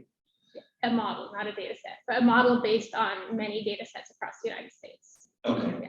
Some of the data in there is from Arkansas, but we're talking about thousands and thousands of data points from around to create a really robust model that can predict at a variety of conductivities. Right, and the model can show you when 5% of the, say, endemic species or whatever's in that stream would be removed from the system due to conductivity impairment. Correct. And is that going to become our threshold then in terms of criteria development? And is that going to be, is that applied statewide? I mean, it's right. So we're still looking into this method. I want to clarify that, but also these are going to help us inform criteria development, but they don't necessarily, those resulting values might not be the final values. You can imagine they might be perfectly relevant for some ecoregions, but not so relevant for others. Some of these assumptions are based off of original land cover, not current land use. And so places like the Delta, we might need to tailor those to create more realistic minerals goals specific to each ecoregion. But this will give us a baseline to actually develop relevant criteria. I have a question, just, so the 5% extrication rate is a statistically based value, is that correct? That is the value that EPA has always used in the past when they were doing toxicity studies. So anytime they use any sort of toxic and they see at what point critters start perishing from that toxic, basically, oftentimes they use Daphnia, they use different study species, and that's the value that they've always used in the past. So that's what they've tailored these models to. There is possibility for us to shift that up or down depending on our ecoregions and what really is relevant to our areas. Yeah, that shifting, I'm just curious, will there be a confidence interval around that 5% extirpation rate? Or, and I'll just tell you, my background is mainly human health. And so EPA often uses like the upper confidence limit on a benchmark to be additionally protected. And I'm just wondering if you will, kind of use that kind of approach for that 5% extirpation rate. That's a great question. And I believe that there would be. I mean, it's a model. When I'm envisioning those those graphs, there would certainly be a confidence interval on them. And it's a great idea to think about looking within that interval to help us make determinations. Thank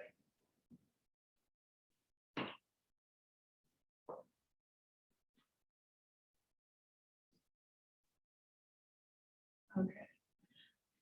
Do the Daphnia and what are the little minnows that? Yeah. Do they correspond well to Arkansas endemic species for purposes of? No, we're not doing that. That's a toxicity based approach, which is one of the reasons that we would have to do more. It wouldn't be just those critters. I was just speaking to what EPA has done in the past for some of this toxicity research. If we were to use a toxicity based approach, we would have to perform massive laboratory studies for a wide variety of our native critters, is my understanding. But we're busy collecting data in the field right now. So if I'm understanding you correctly, though, we're evaluating this general model, but for more sensitive species in certain water bodies, we may take a more detailed approach in evaluating, those specific organisms in terms of. We're not doing, we won't have any sort of species specific based approach likely, but that might be tiered aquatic life use would come in the future as we start developing that. Did we talk about tiered aquatic life? During the ecoregion, it's once we complete our ecoregion studies, that's a hopeful goal. And could you explain that a little bit more, what that means? I'm not familiar with that term. Tiered aquatic life uses would be, so currently we have one aquatic life use. It's just aquatic life. So tiered aquatic life use would be something where, let's say you might divide it up into 4 or 5 categories. A number of states have these, and that's so you can more appropriately tailor your aquatic life uses to the water body.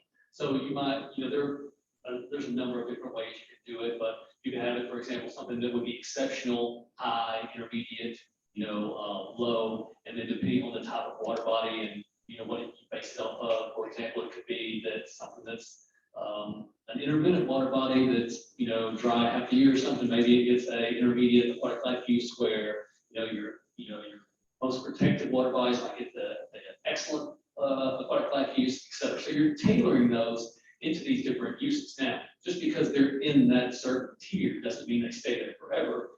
For example, if for whatever reason, though, you go back out and sample a water body and you're showing an improvement, and water bodies that are showing that they should be in the tier above, then, you're conducting a study, you move them up a tier, things of that nature. So it's really a classification system by which you can more appropriately tailor the aquatic life use to your water bodies. It's really, a number of states have done this, and, it's kind of a really high mark for your program. I know that some people think, well, what are you doing? You have one now, why would you create these tiers to potentially lower them? But that's not the case at all. What you're doing is showing you can use those to show improvement over time and move those up through the tiers. Right, so if we have a stream running through the middle of downtown Little Rock or something, it's completely covered in cement, or it has some sort of degradation on it, our current values as they stand would not be, we wouldn't be able to detect any incremental improvements in it. If it's in a lower tier, then we can assess it at a lower tier. And then if there is any sort of incremental improvements, especially during restoration and these types of things, we can actually detect that and it can start moving up into better tiers. This also means that some of our extraordinary resource waters would already be in a high tier, and so they could be maintained at a higher tier and not be assessed at a more general value level. In a tiered approach, though, where do you draw the line of impairment? A tier by tier. So you would have multiple lines of impairment in terms of a tier? You have criteria for each tier. And so I'm not saying that every parameter would have a different criteria for each tier, but the thing, you might have different DO criteria for different tiers or things of that nature. So. And how does that align with the Clean Water Act in as far as establishing TMDLs and things of that nature? I mean, it's not outlined with the Clean Water Act. I think that, I don't want to put us on the spot, but I would suspect that EPA supports this. I mean, I think generally when you think of programs that have tiered aquatic life uses, those are some of the more refined, more advanced programs. It's not something that, all this program, it's a poor program, so they have tiered aquatic life. It's something that the better program or the more robust programs have. So that's why we work towards that. Yeah, my fear, and it doesn't sound like this is the case, but my fear is we're going to replace either, impaired or non-impaired with some gradient or tiers of quality that have no like regulatory teeth behind it anymore in terms of establishing TMDLs and fixing that impairment. I do see what you're saying there. I think that by putting the most appropriate tier on the water body, then you can better detect if you're having an impact on that and showing improvement. And as you show improvement over time, you can adjust those tiers and move it up through the tiers instead of just saying, oh, okay, well, this stream's impaired, it's still impaired. We don't know if it's showing improvement at all. We know that it's not meeting the, this generalized threshold there. And so I think it's a way to better track water bodies and how they are performing over time with restoration activities, et cetera.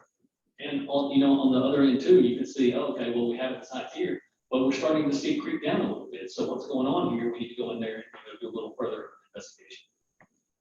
This is really strange too, by the way, like us standing or staring at each other across the room talking into microphones, but whatever.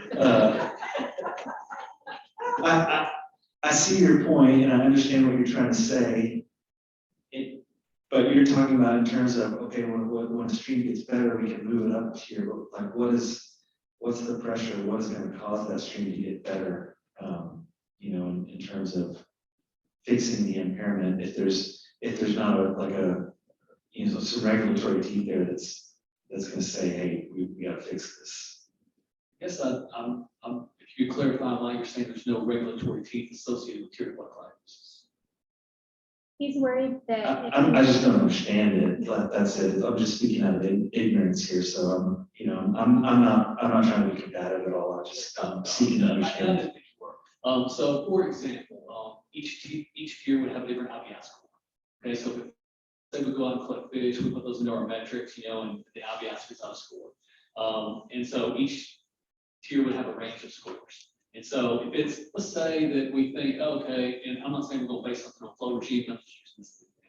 Let's say we have an intermittent stream, so we suspect that due to intermittency, it's not going to have as robust a community that maybe a perennial stream or something that a large watershed might have. And so we can go in and each one will have a score. We can assess it against that ABI or that tier's ABI score. And if it doesn't fit, then it's impaired. It's not like if it doesn't fit that tier, then we'll just drop it down to the tier below it. Whatever tier applies, that will be the criteria that apply to that water body. And if they don't meet that, it will be impaired. And then we'll do some as far as, seeing things progress over time, or, we show an increase in, or, better water chem, better biology. I mean, that could be restoration activities, maybe a TMDL, could be from 319 program. It's something that we can be better able to tailor and track incremental progress on these water bodies due to, whatever kind of restoration activities that are going on. Does that clarify a little bit? Yes, I think so. I'm gonna have to look this up though. Okay. Let me know if you have any questions when you're doing some research. I have a question. I must have missed, I might have missed the big picture. But you talked about conductivity correlates well with TDS, and that you can be able to use that, using the region-specific calculations to develop criteria. Can you hold the mic a little closer? For TDS. So, what about, oh, that was clever. I just turned it off. So what about the other ones, chlorides and sulfates? Where do we go with that? So conductivity takes into account Oh, everything, right, everything. And so a lot of minerals have synergistic effects. And so instead of just looking at individual minerals, conductivity gives us an idea of a whole entire suite of minerals that might be influencing an organism. Now, we're not talking, it doesn't tell us specifically what minerals are in that stream. It just tells you how many. But across Arkansas, the relative abundance of each mineral to another is very consistent.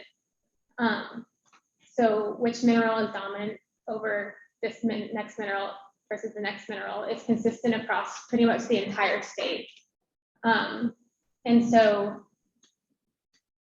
we should be able to detect any mineral issues pretty well, just which will take into account everything, all the minerals that might be influencing an organism.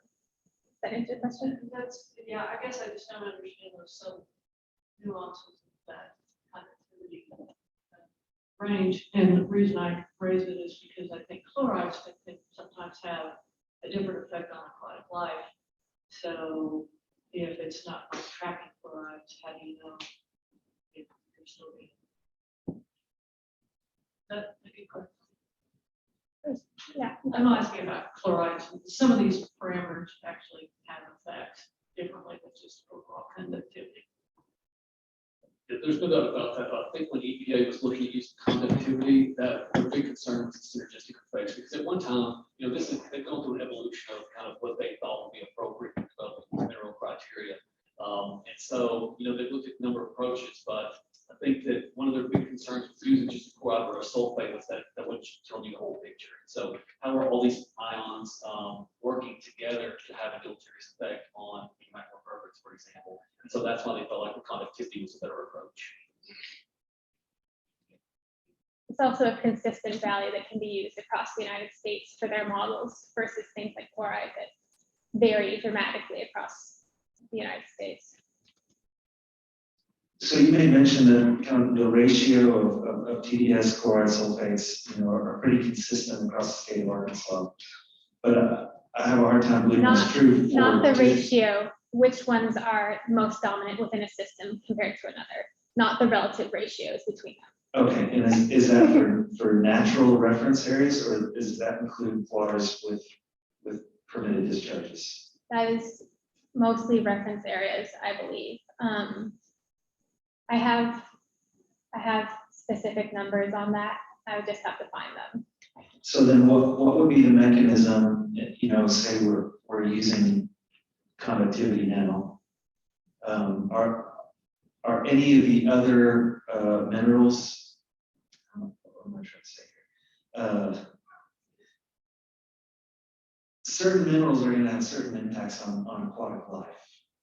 And, you know, say we capture connectivity and it's below the standard, but it's all chloride, like 100% of it because of the discharge. And this is a purely hypothetical, I don't know, but how do we capture what? I guess I'm gonna defer to you and ask, do you know of any, you know, specific aquatic life impacts from minerals, TDS, that wouldn't be captured under this approach? Just kind of the all above approach. Am I making sense? You're absolutely making sense, and I'm not sure I know the answer. I can find some information and give it to you, specific to that. When I was doing this reading, I was feeling pretty confident in connectivity. And remember, this is just for starting our criteria development. If we start looking and find that there's something very specific that we're concerned about, we still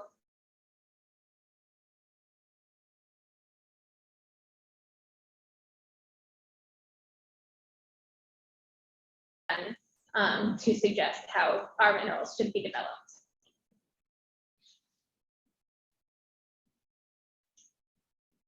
So I'm gonna step back, go a little bit higher here for a second.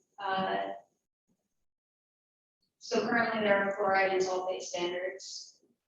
Those will continue to exist, or is this taking those away? If this works out the way we think, I would suspect that this would take the place of TDS chloride sulfate. We would have one conductivity standard that we apply for all dissolved minerals.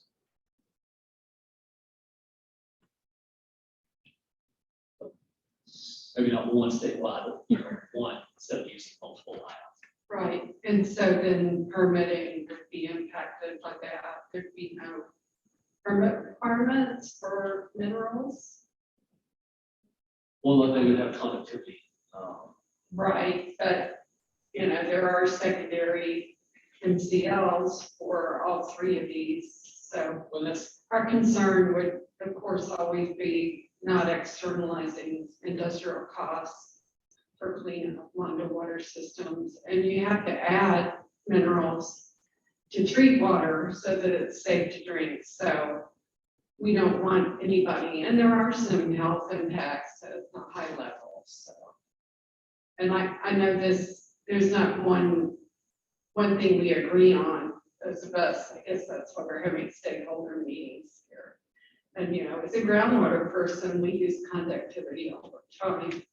Conductivity is a great way to tell with a couple other ambient parameters whether you have contamination or not in groundwater, or are, you know, maybe going to need to keep a careful eye. So I'm not on the anti-conductivity team, but I am on the team to be anti-externalizing costs on the public water systems. I do want to point out that the connectivities in our state are incredibly low. They are. They're so low. They are. And so no matter what minerals make up that conductivity value, if there's any increase, it'll be easy to detect. It's not like we're working with numbers in the thousands and then there's gonna be thousands more loaded into the system, if that makes sense. The conductivities are low, but there are areas of the state where we remove the drinking water designation because the domestic supply designation because of the mineral concentration. So. Josh, I think that's a good point about permitting, and that's something that we'll look into. Like Lindsay said, this is, you know, we're still in the early stages, but I think that's a great point. We'll take that comment into consideration and look further into that. So thank you for that. So it might be interesting to look at, like compare TDS to say fluoride or sulfate and look at some breaches that are impaired to, you know, mineral specific like sulfate, which are not impaired for TDS. And that kind of helps get at if using conductivity as an all-encompassing factor may neglect identifying problems associated with individual minerals. That's a great idea. Yeah, we can look into that.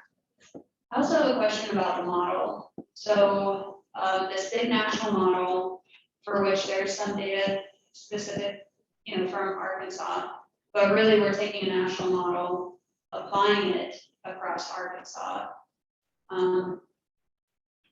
Of course, that has troubles. So is there any mechanism to like validate what this national model is saying to Arkansas and also to each ecoregion? for which you're Absolutely. applying? Yeah, so we have been in contact with Susan Cormier in the hopes of validating the model with specific Arkansas data. And I think once we've finished with our ecoregion data collection, we will be in a much better position for that validation.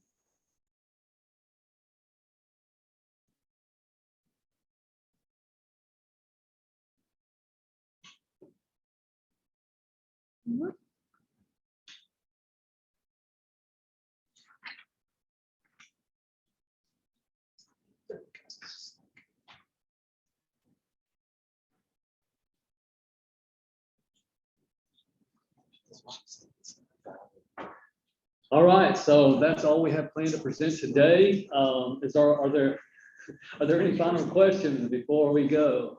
I'll open it up one last time. I suspect there might be one or two before we get out of here. So I'll open it up for questions.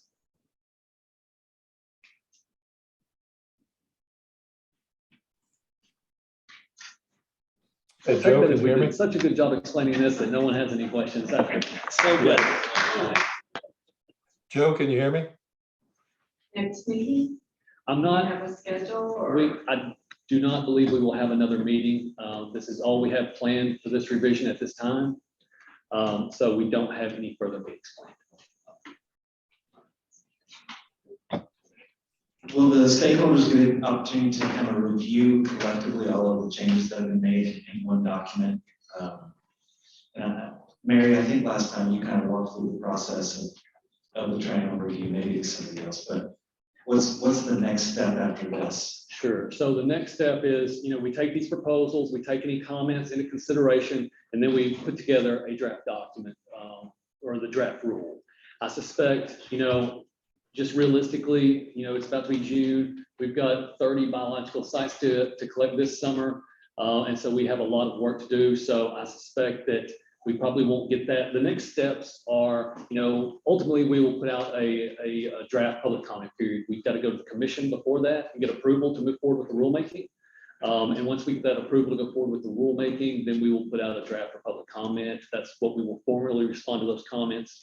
So I suspect that will probably be, realistically speaking, maybe around the first of the year, somewhere in the winter time. Mary, I don't want to put you on too tight a timeline there, but. I was gonna say, we have to go to the governor's office before the commission. Yep. So yeah, make the draft and all the supporting documentation that goes along with that, the economic benefit analysis included. And then go to the governor's office and the commission. Could we have an opportunity as stakeholders here to see the draft before it goes out for public comment? We don't have that planned at this time. That's not necessarily in the steps of our process. I think that the issue with that is that's going to prolong the process. Because I don't know what you're envisioning, maybe like a 30-day comment period or some time to review. And then of course with that, it's not a formal comment period, so we don't necessarily have to answer, formally respond to those comments. And so our preference would be to just to get the process moving, because we really want to stay on the 3-year revision cycle moving forward. And so in order to get this done in 23, we would need to, like I said, we're pretty slammed this summer. In the fall, we will be putting together all the, supporting documentation that Mary talked about, getting that to the governor's office, getting in front of the Ecology Commission in order to get a draft out in, let's say, early 23. Of course, it takes time to respond to those comments, and it's just that some of these steps can be very time consuming. So in order to stay on our revision cycle, that's kind of the plan we have moving forward. I would say though, if you have any questions about anything we proposed between now and then and want to reach out, we'd be happy to hear those comments, what you have to say. And, if you have any questions with that. Yeah, it's not so much about what has been proposed or what we talked about in these meetings, but it's what you guys have done with the information that, that we've kind of done here and the work that we've provided and kind of understanding of, is anything that we said, did it make it into the draft? I think that's more what it's about, is just, trying to understand the stakeholder process and what sort of value that we're providing to this. And whether that made an impact at all. But I mean, we can always wait for the public comment draft too. So I mean, we value everyone's input. We appreciate you spending the time here with us and, giving us feedback. We will certainly take all these comments into consideration as we move forward, proposing the 2023 revision. Absolutely. We really appreciate y'all's time.